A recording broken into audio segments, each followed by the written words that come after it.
What's up, Tiny? Welcome back to Redemption 46 Studios. I'm Nick. I'm Keith. And I'm Curtis. You know the vibes. Y'all seen the thumbnail. Y'all seen the picture. This is a special Patreon request from Game of Roxy. Thank you, Roxy. Thank you. This is Atis, the Leaders.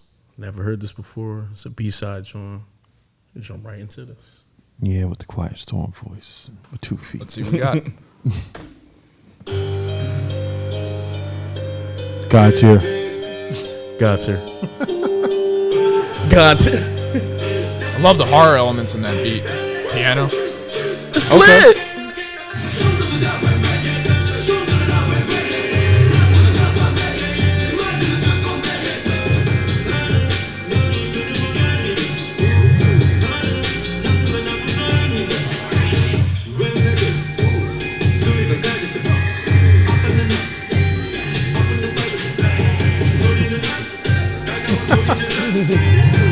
Straight up. Okay.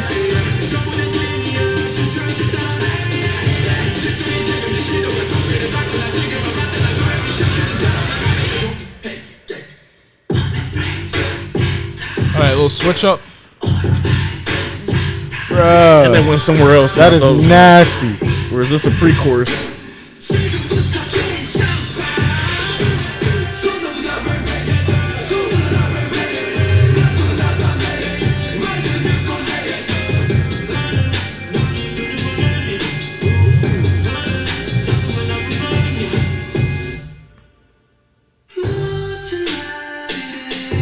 Oh.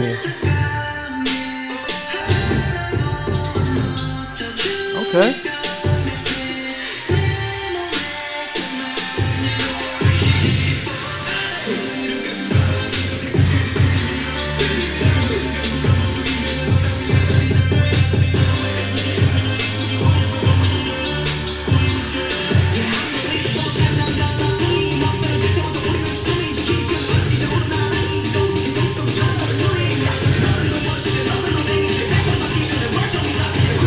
Jesus Christ. Teacher. He was That running was that shit. ridiculous. His cadence was running that shit.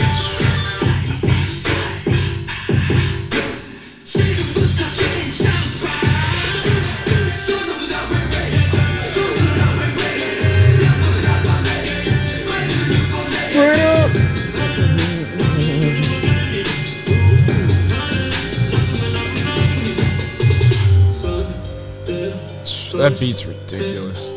I like that. The little piano, that horror element sound. I also like how it froze.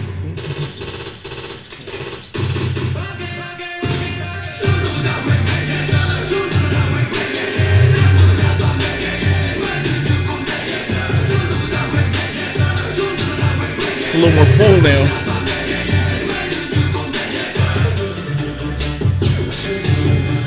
Hey. Hands break.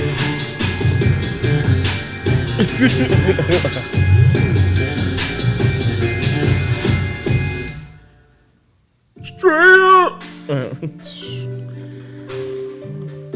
Yeah, I don't think it's a stretch to say that track definitely seemed a little Travis Scott inspired. Straight up. Yeah, like all the transitions and progressions in the beat though. Like when that pre-chorus kicked in, man, that shit threw me. That shit was amazing. And I like how it's some of them, in my opinion, well, not my opinion, I think some of the cutoffs are weirdly placed. Mm-hmm. Like it seemed they're like on offbeat. Yeah, that jump, and even when they come back in, yeah, the jump beat and some of the stuff are on the offbeat where it kind of like, if you were playing double dutch, you got hit in your face with the rope trying to jump in, right? Going off of their standards. Who was that did the rap John? The one where the cadence just was, who's that? Yunhu? I wonder was it Yunhu when they did that. Yeah, this shit was.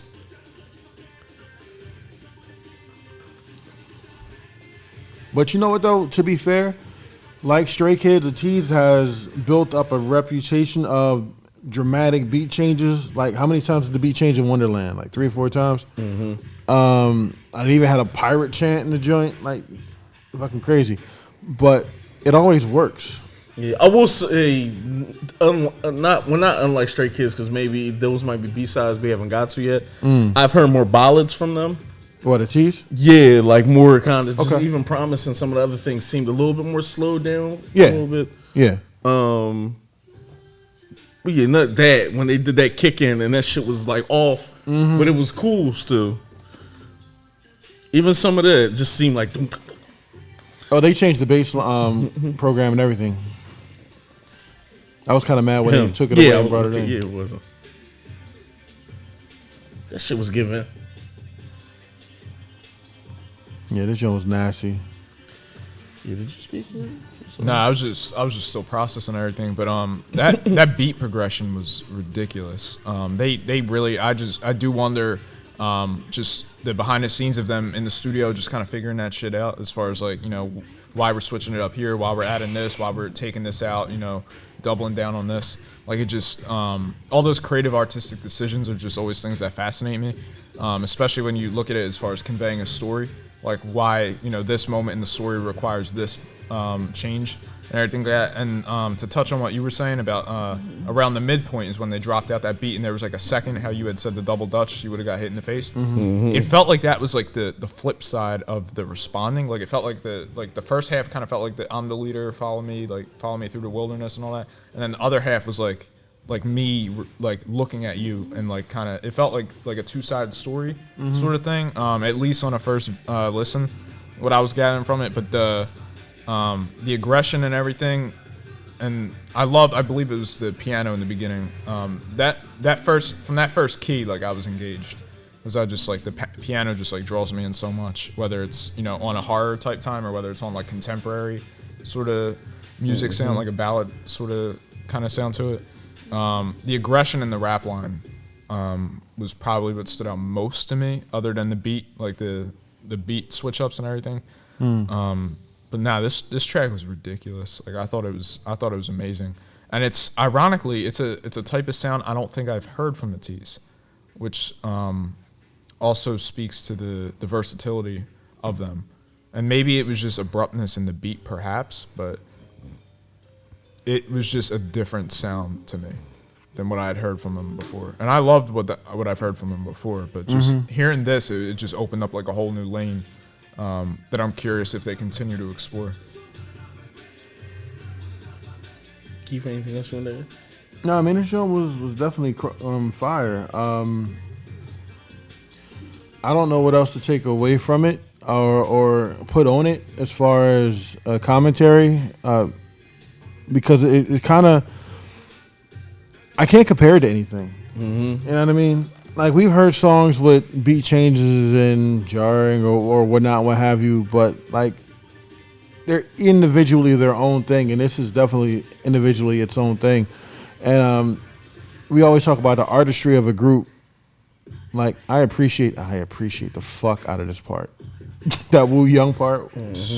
I wish they'd have let that shit ride a little bit longer, bro. But To my hey little mama, let me whisper in your ear. man, nigga, watching when you look back at the video, I damn near fell out my chair on that drum, bro. No, but I definitely thought it was very creative and risk taking, which is what you could say for a lot of their songs in the concepts too.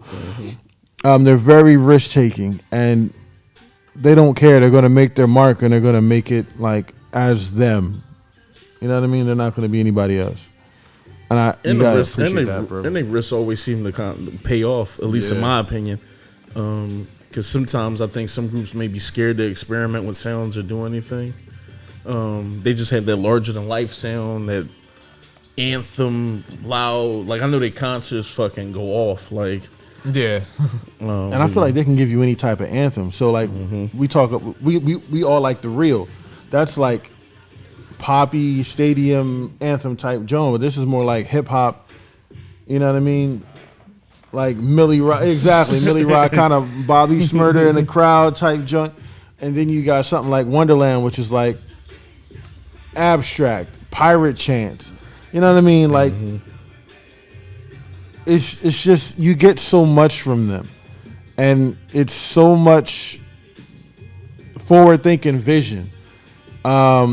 you almost kind of think that maybe they might be ahead of their time as far as like the way they produce their music, because almost say nobody, because there are some, but almost nobody has that sort of beat progression. Like, yo, that beat is nice. All right, cool. We're gonna flip it. They just do something completely different. Mm-hmm. Like most people will like sit in it and ride that beat out until the wheels fall off. So you almost get bored with it. But no, they don't even let you get bored with it. Yeah. Funny enough, too, the fact that this is a B-side, you know, we always talk about, you know, just when you dive into the B-sides of these various groups, like just how much immersed talent there is that just boils to the surface, at least for us, from like a reaction point of view, at least. It's just, I feel like tracks like this in general for any group, but definitely for a Tease, is like, it just lets you know how versatile they are as artists. Yep. Keith, anything else you want to add? Cheese. Cheese. Oh, there is one thing. Sorry. Towards the end of the track, because you know the whole concept of being the leader, you know, following my lead and all that stuff. They added the production of the gun elements, like the guns going off, and I just thought that was an interesting concept as far as like if this is our music, we're leaders, we're setting new trends, follow us, that sort of thing. And you get to the end of the gunshots and the assassination attempts, so to speak. Like someone's always going to be there to come at you or always try to dethrone you in some way or something. So I just thought conceptually that was really well done as well. Like, comment, subscribe, #Redeemers. Let us know what other Stray Kids B-sides we're missing out on. Put us on some ballads. At this point, I definitely want to hear, it's like, them slow down as well, just to see if it's another side of them. Like, I'm all hyped out. I need some slow. Well, no, I'm gonna always go to that wishing well. But I do want to see a little bit more. So put us on. Like, you guys should definitely holler Thank at you y'all. again for the Remember that request. old